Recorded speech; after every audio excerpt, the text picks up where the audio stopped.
आज हम पढ़ने वाले हैं शेषफल प्रमेय।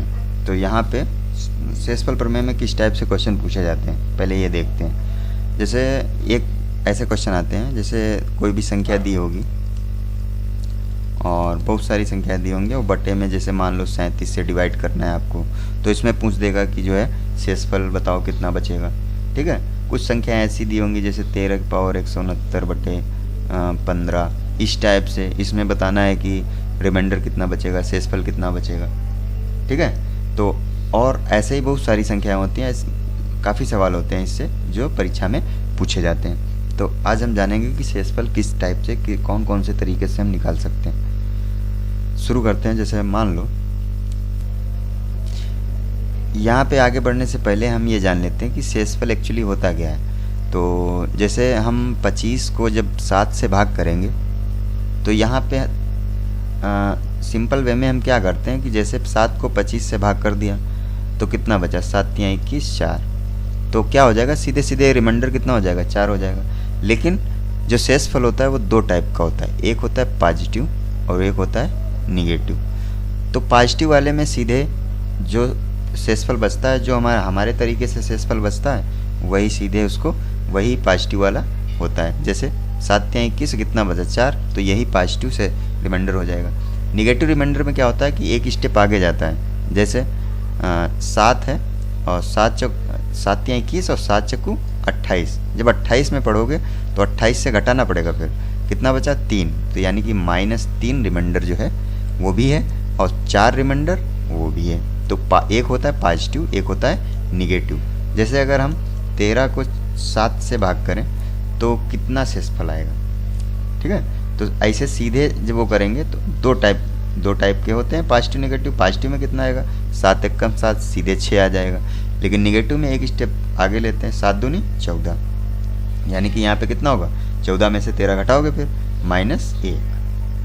और एक चीज़ और ये याद रखना है कि जब भी हमारे सवाल होते हैं उनको उसमें हम हमेशा पॉजिटिव आंसर जो दिखाएंगे वो पॉजिटिव रिमाइंडर ही दिखाएंगे, निगेटिव में नहीं दिखाएंगे। तो आंसर जब भी हम निकालेंगे वो पॉजिटिव रिमाइंडर में ही निकाला जाएगा। तो यहाँ पे हम देखते हैं। अच्छा, एक चीज़ और है यहाँ पे कि जो निगेटिव वाला रिमाइंडर होता है उससे पॉजिटिव वाला कैसे लेंगे। तो जैसे मान लो यहाँ पे जो है -1 निगेटिव रिमाइंडर है, तो पॉजिटिव वाला कैसे बनाएंगे, तो उसको 7 से हम घटा देते हैं। ठीक है, तो ये 6 आ जाएगा पॉजिटिव रिमाइंडर। ये समझ में आया भाई। क्षेत्र जो शेषफल होता है वो दो टाइप का, एक पॉजिटिव होता है, एक निगेटिव होता है। तो अगर ये समझ में आ गया तो आगे बढ़ते हैं। अगला सवाल है हमारा, अगला पहले बेसिक का सवाल है छोटा सा, उस पर ध्यान देते हैं, फिर आगे बड़े बड़े सवाल करेंगे। 9, 23 34 बटे 9। अब यहाँ पे हम देखते हैं। ठीक है, और एक चीज़ और हमेशा याद रखना कि जब भी हम इस टाइप से सवाल लगाएंगे, ठीक है, तो क्या करते हैं कि उसको देखो 2 टाइप होते हैं हमको पता है, लेकिन जो कम होता है, पॉजिटिव में कम है तो पॉजिटिव वाला लेंगे, निगेटिव में कम है तो निगेटिव वाला लेंगे। ठीक है, तो लेकिन लास्ट में जो आंसर लिखा जाएगा, जो मेन आंसर होगा, वो पॉजिटिव में हमेशा लिखोगे। ठीक है, तो देखो यहाँ पे देखते हैं। अब आप बताओ कि 9 से जब 23 में भाग करोगे तो 9 दूनी 18, 5 बचा, 9 दूनी 18, 5 बचा, और 9 तियाँ 27, -4 बचेगा। भाई अगर निगेटिव वाला लोगे तो -4 होगा, तो 5 और 4 में कौन छोटा है, 4, तो यहाँ पे -4 होगा। ठीक है, और यहाँ पे 9 36, देखो 9 तियाँ 27, 7 ज़्यादा हो जाएगा, लेकिन 9 36 यहाँ पे कितना ज़्यादा होगा, -2। ठीक है, अब देखो यहाँ पे हम ले लेते हैं, कितना आएगा, -4 -2 कितना हो गया, 8, और ये पॉजिटिव में आया है, यानी कि यही हमारा क्या हो जाएगा, आंसर हो जाएगा। ये हमारा क्या होगा, आंसर। तो इस टाइप से हम ये सारे सवाल लगा सकते हैं। एक और सवाल लेते हैं, जैसे 55 73 67 और 16 बटे 100 बटे पहले छोटा ले लेते हैं। जैसे मान लो कि 100 नहीं 12 ले लेते हैं। ठीक है, तो अब क्या करेंगे, देखो यहाँ पे हम जैसे वही तरीका है इसको जो है पहले इससे काटेंगे, तो इसमें जब इसको डिवाइड करेंगे तो इसमें रिमाइंडर कितना होगा, 12 चक्कू 48 और 12 पंचे 60। तो 60 के नज़दीक है ये, जिसके नज़दीक होता है हम वही लेते हैं, चाहे पॉजिटिव हो या निगेटिव हो। तो यहाँ पे कितना होगा, -5 होगा, ठीक है।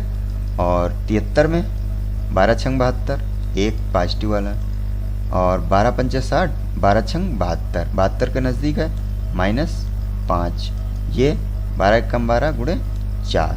अब देखो यहाँ पे 5 25 गुणे 4, 100 हो गया। अब 100 में सीधे हम निकाल सकते हैं, 12 8 96, 4 हो जाएगा आपका, ठीक है। तो इस प्रश्न का उत्तर कौन सा होगा, 4। इस टाइप से हम काफ़ी प्रश्नों को सॉल्व कर सकते हैं। अब जैसे एक अगला क्वेश्चन लेते हैं, इसी क्वेश्चन में बनाते हैं एक, जैसे मान लो 55 गुणे 67 गुणे 16/100। इस टाइप से जब प्रश्न आएंगे तो हम कैसे सवालों को हल करेंगे। अब यहाँ से 100 जो है बहुत बड़ी संख्या है, तो इसको अगर कटेगी तो इसको काट लेते हैं। तो 4 से काटेंगे, 4 25।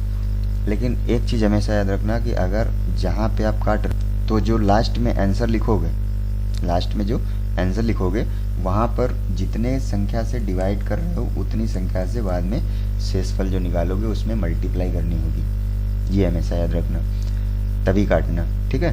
तो यहाँ पे हम क्या करते हैं, 4 से काट लिया, अब कितना बचा, 55 67 गुणे 4/25। अब सीधे देखो 25 छोटी संख्या है, इसे डिवाइड करते हैं, 25 दूनी 50, यहाँ पे कितना बचा, यहाँ पे कितना बचेगा 5, यहाँ पे 25 तियाँ 75 -8, और यहाँ पे 4 है ही, 8 पंच 40 -40 गुणे 4, तो इसको -160 कर लेते हैं। अब देखो 25 6 150, मतलब -10 बचे, -10, और -10 का मतलब है 25 - 10, इसका मतलब हुआ 15। और चूंकि हमने क्या किया था कि यहाँ पे 4 से डिवाइड किया था, तो क्या करेंगे लास्ट में 4 से मल्टीप्लाई, यानी कि हमारा 60 जो होगा वो आंसर हो जाएगा। तो इस टाइप से भी प्रश्नों को सॉल्व कर सकते हैं अच्छी तरीके से। इसमें क्या करना होता है कि जिस संख्या से आप डिवाइड कर रहे हो, ठीक है, जिस संख्या से डिवाइड कर रहे हो, मान लो जैसे हमने 4 से डिवाइड किया शुरुआत में, क्योंकि संख्या अब नीचे बड़ी थी और हमने 4 से उसको डिवाइड कर दिया, तो क्या होगा कि जब आंसर निकालोगे, रिमाइंडर जब लास्ट में आएगा, उसको फाइनल करने के लिए हम उसी संख्या से मल्टीप्लाई करते हैं, क्योंकि हम पहले 4 से डिवाइड कर चुके ना, तो उस 4 से ही मल्टीप्लाई करवाएंगे। ओके, अगला क्वेश्चन देखते हैं। जैसे अगला क्वेश्चन है 130 + 147/11। अगला क्वेश्चन है 130 + 147/11। तो यहाँ पर भी देखते हैं, देखो भाई इसको जो है, जब इसको डिवाइड करोगे तो कितना आएगा, 11 121 9, ठीक है। और इसको डिवाइड करोगे तो कितना आएगा, 11 एकम 11 और 3 37, 11 तियाँ 33, यहाँ पे कितना आएगा 4, तो इसको ऐड कर दो, कितना हो गया 13, और 13 आ गया। अब 11 है यहाँ पे, तो 11 एकम 11 मतलब 2 बचा, कितना बचा 2, तो शेषफल हमारा कितना हो जाएगा 2 हो जाएगा।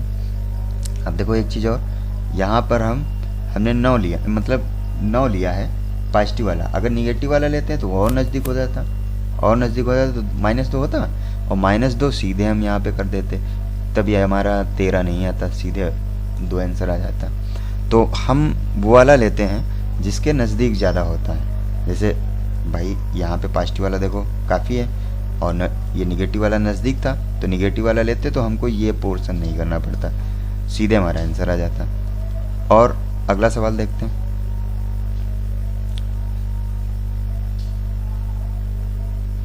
अगला है जैसे 43 × 83/21, 43 × 83/21।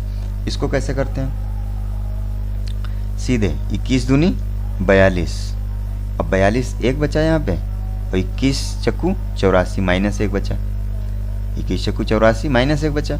अब 1 × -1 करोगे तो कितना आएगा -1, और हमने पहले ही बताया कि जो शेषफल होगा वो पॉजिटिव में लिखा जाता है। तो पॉजिटिव में लिखने के लिए 21 से घटाओगे इसको, कितना आ जाएगा 20, यानी कि आपका 27 गुणे 12,653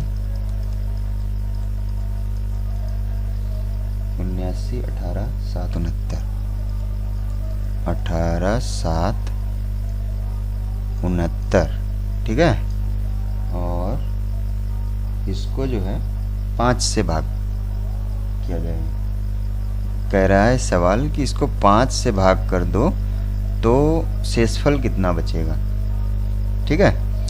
तो हम करते हैं, शुरू करते हैं। और हाँ, एक चीज़ और हमेशा याद रखना, ये जो बीच बीच में एक चीज़ और बताते हैं ना, तो ये ज़रूरी याद रखना है। यही तो की पॉइंट्स हैं आपके, ठीक है। तो यहाँ पे क्या याद रखना है, 5 के टर्म में जब भी हमें 5 से डिवाइड करने के लिए बोलेगा तो हम सीधे सीधे कौन सा अंक देखते हैं, इकाई वाला।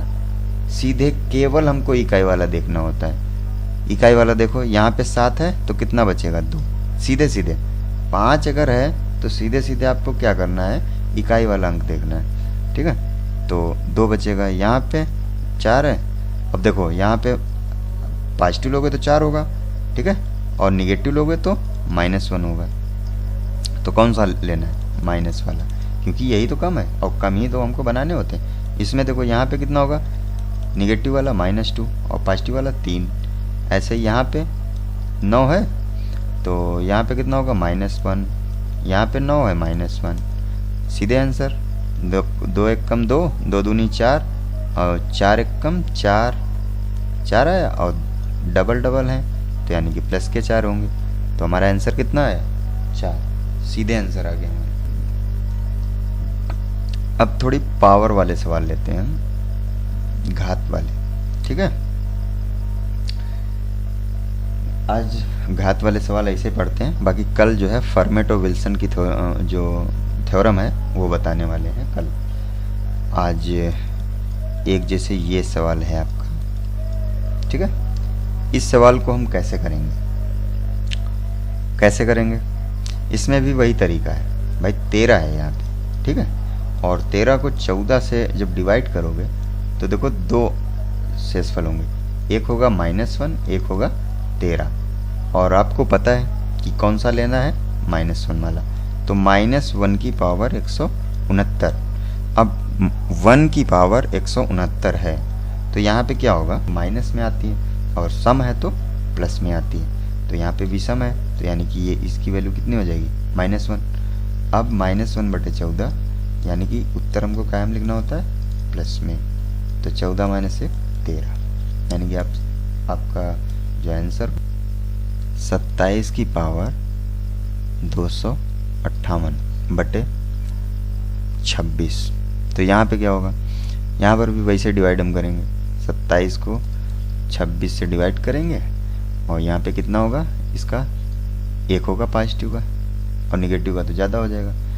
तो इसका मतलब क्या हुआ कि हमको 1 ही लेना है, 1 की पावर 258, यानी कि कितना आ गया, और पॉजिटिव में आया है मतलब यही वाला जो है रिमाइंडर हो जाएगा। तो इस टाइप से कुछ रिमाइंडर के प्रश्न थे। और अब रिमाइंडर की जो है अगली थ्योरम है फॉर्मेट और विल्सन की, तो ये जो है थ्योरम कल पढ़ाएंगे। आज के लिए इतना ही। अगर आपको हमारी वीडियो अच्छी लगी हो तो लाइक शेयर और सब्सक्राइब करिए।